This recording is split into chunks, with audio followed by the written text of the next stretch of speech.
Hi everyone, welcome to ResearchMD.com. This is Dr. Pramil. I work as a Chief Medical Officer in the United States, also an Associate Professor of Medicine in one of the large medical schools in the United States. We're going to go and take a look at red yeast rice and how does it decrease your cholesterol.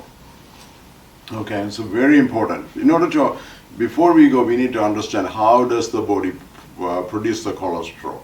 Okay, so if you look at it, you got, everybody know it comes from fatty acid, right? You got the fatty acid that's converted into acetyl coenzyme A plus acetoacetyl coenzyme A. That's converted into hydroxymethyl gluteryl coenzyme A, which is actually HMG-CoA, and that's converted into mevalonate, and that's why the cholesterol is formed, right?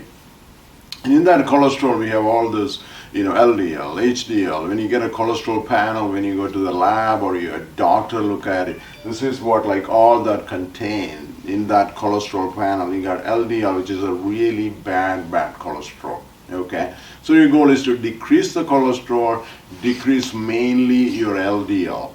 Okay. Now let's look at this red yeast rice. How does it first of all, let's look at how do we produce red yeast rice, okay? You take the steamed white rice and, you add mold, which is Monascus purpureus, and you keep it for 4 to 6 days, and then, all this red pigment formed because of the secondary fermentation. Then you got this product called red yeast rice, okay?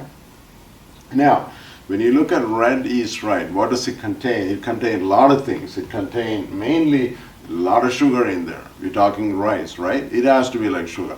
Then you have protein, you have fatty acid, and you also have a little bit of water. And it also have this, the color come from this pigment is rubropunctamine, monosorcobromine, and polypeptide. Okay?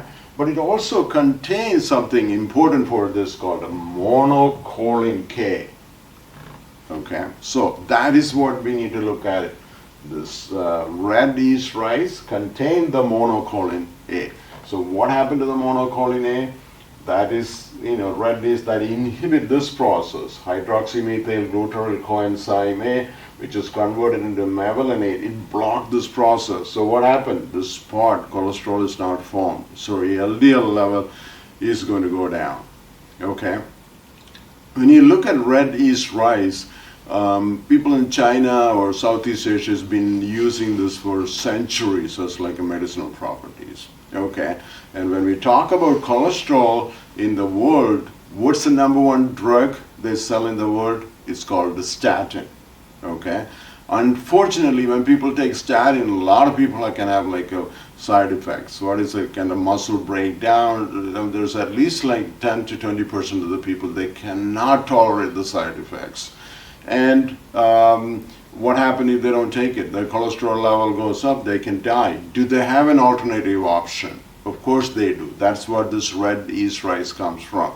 Several randomized control studies or meta-analysis has shown it can decrease your LDL, it can even decrease your triglyceride level, okay?